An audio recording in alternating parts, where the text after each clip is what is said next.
Visas can be a big headache living abroad, and it's something I want to get handled.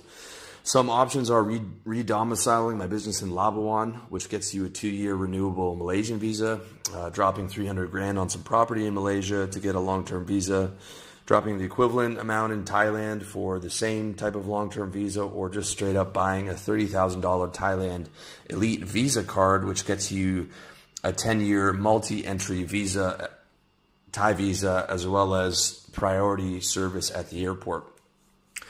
Number 5, blowing up my reach online. If I'm being honest, I like fame and influence as much as I like money. I'm starting to get recognized on the street, and I want that to become a regular thing. You know, I heard from a friend of a friend who was complaining about being recognized too often in Chiang Mai, so he left. And I think guys like that are in the wrong business. If you are in the personal brand business, you want as many people to know you as possible. Otherwise, you're in the wrong business. Also, you should always be happy to hear from a fan, because it's those guys who are paying for you to live well, and I will never not take time out for someone who is happy to see me and who likes my work. I also want to show everyone I grew up with or worked with that I smoked them in the game of life, especially the people who said personal development and making money online was too competitive and that moving to Thailand was crazy. I'm vain and I'm petty and I love proving people wrong. I'll tell you that straight up. I'm also very competitive and I want to prove to the world that I'm the best in the business. And I believe that now, and I believe it's just a matter of time for me to get that information out to the world. Right now, the best in the business as far as I'm concerned, and the #1 guy in my niche, is Grant Cardone, who I highly recommend you check out. He spends $1 million a month on advertising. Grant Cardone is 60, and by the time I'm 60, which is 24 years from now, I want to be bigger than he is. And to do that, I'm eventually going to have to spend a lot of money on getting the word out, which means I'm going to have to make a lot of money to pay for the marketing, as well as I'm going to have a lot of high-end products, at least 30, and a lot of high-end services on the back end, so I can actually get an ROI from spending that amount of money. Also, I want to expand my reach because I love helping guys. When I'm my best version of myself, I'm kind and compassionate, and I feel like I have a really big heart, and I really love helping guys. And one of my favorite things to do is interact with my supporters like you and get positive feedback for helping guys live better. That makes me as happy or happier than almost anything. And it gives me an incredible sense of purpose to help you guys. I wake up every day thinking, what can I do for my guys today? And I want to help as many guys as I can before I die. I love making money. I love the attention and fame, or the little internet fame that I have. And I love, becoming more successful. But I truly also love helping people. And that makes me truly happy. And lastly, I want to expand my reach because it will make me more money, and I love making more money. Like, I love seeing money come in. I love seeing it come in the bank account. I love hitting new financial goals, especially if that's passive income, and I know I can count on that continually. Just the fact of making money makes me happy and makes me motivated to make more money. Number 6, potentially having a family. As I said in my article on my thoughts on having children, I'm still unsure. If you haven't read that, definitely check it out. I'm sure I'll never get married and risk having the government redistribute my assets, or at least legally married. And I know that monogamy and children can come with some cons. Caleb Jones from blackdragonblog.com did a couple articles. He's a guy who's raised 2 kids to 18. He said it was a drop in happiness until they got out of the house, and I believe him. But I also believe if I structure things the right way, it might be a big win and could add to my happiness. Having a kind, loyal woman to come home to with dinner waiting and 2 adorable half-Thai kids sounds appealing, especially because I would be raising the kids in Thailand or Malaysia or somewhere in Southeast Asia where children actually respect their parents, and the kids here are at least twice as happy as the kids I saw in Canada. Also, having grandkids would give my mom a sense of purpose, and she would be able to live with me and my family, and I would also be able to provide private nursing care for her as well as the best medical treatment in Southeast Asia. And by structuring the things the right way in terms of having a family, I mean being super rich, okay? Or at least super rich for Southeast Asia, which is a lot less money than it would be back home in Canada, especially with Canadian taxes. As I keep telling you guys, money either solves or dramatically reduces all your problems. And I want enough money to rent a huge house with a lot of space, which is super important. After having once lived in a one-bedroom apartment with my girlfriend, I said never again unless the place is massive, especially if you have kids. Also, I want a chef, nanny, maid, and driver. I mean, that's not a whole lot of, labor's quite cheap in Southeast Asia, so that's not a ton of money.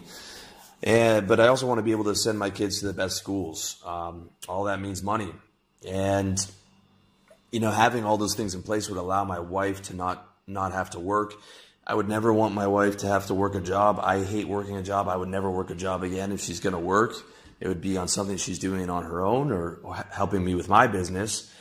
And I want her not to have to do tedious chores. But more than that, I'd be happy to pay for the job of being the wife, my non-legal wife and the mother of my children. I don't think there's a more important job on the planet than a mother, and especially a good mother. Some feminists might disagree with that, and that's fine, but I'm not trying to put a round peg into a square hole. It would be only as a partnership with someone who wants to be a mother and who likes the idea of being taken care of and who is family oriented and is 100% behind the same deal that I am. And I want to make that person as comfortable and happy as possible so that my children can be as comfortable and happy as possible, and I can be as comfortable and happy as possible. And I'm willing to pay top dollar for this exchange for having my kids and also for doing 90% of the child care and helping to manage the household through Wunderlist. Now, that's not to say I won't be a hands-on father and won't spend a lot of time with my kids. I will.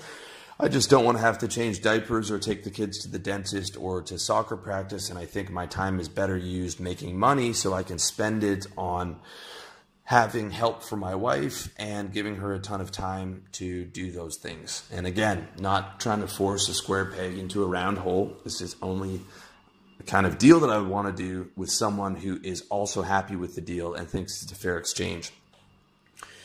Ultimately, by having a lot of money, I think I would be able to stop a lot of potential fights over money or lack thereof. Having a lot of space and a huge house would give me time to be able to also have my own space, which I do need to recharge.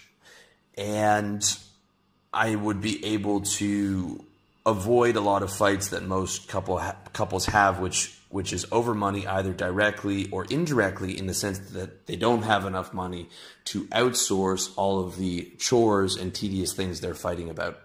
At the end of the day, having two exhausted parents who work all day, who don't have help, and who are worrying about money every month leads to a lot of fights and stress. I grew up poor, and I promised myself that I have kids of my own, that I would only do it if I can do it at the highest standard. I'm still unsure, but I'm 36 now, and if I do have kids, I would probably do it between 40 to 45 with a woman a decade younger than me. And being wealthy, I'd be able to pay for fertility treatments for her if I had to. That's a bit older to have kids than most people, but again, most people have kids when they can't afford it and run into money problems. I would rather be a bit older, have kids when I can afford it, and by afford it, I mean I've smoked the financial game, and I can create a very easy, comfortable lifestyle for my wife and my kids. So I'm working to get my income up so that I could have kids if I wanted to. If I choose not to have kids between 40 to 45, well, then that means I just worked a bit harder and I will have more disposable income, which is also a win. Number 7, motivation is health. After turning 36 this year, health is increasingly becoming a bigger priority. I can't slide on my diet like I used to and expect to feel good. TRT has been a big boost, but I want to do a lot more. By 40, I want to have a hair transplant potentially, and then possibly one every year or a touch-up every couple of years. I might just keep shaving my head. I'm not sure if I care enough about that. I definitely want to fix my flat feet through surgery because they cause knee problems, a tilted pelvis, and light scoliosis in my upper back. I do a lot of stretching that helps with that, but I want to fix the structural problem. Want to fix my nose. I have a deviated septum from a hockey stick to the nose in grade 4. Thank you, Brian Sutherland. That gives me sleep apnea, and I want to get that permanently fixed, so hopefully I don't have to sleep with a machine forever. Speaking of the CPAP machine, I want to get a better one than I have now that has an oxygen mask to go with it. Want to get low-dose anti-aging prescription for growth hormone, which is legal in certain countries as an anti-aging treatment. I also want to get prescriptions for all of the latest anti-aging tech and have a good relationship with the best anti-aging doctor in either Thailand or Malaysia. I want to get a genetic test and intensive blood work done and get my levels to optimal on everything. Get regular checkups with not only the best anti-aging clinic, but also the best doctor in Thailand and Malaysia, and continue to get the best supplements, which I'm doing pretty well, and continue to experiment with the best legal mood boosting drugs and supplements, all of which cost money.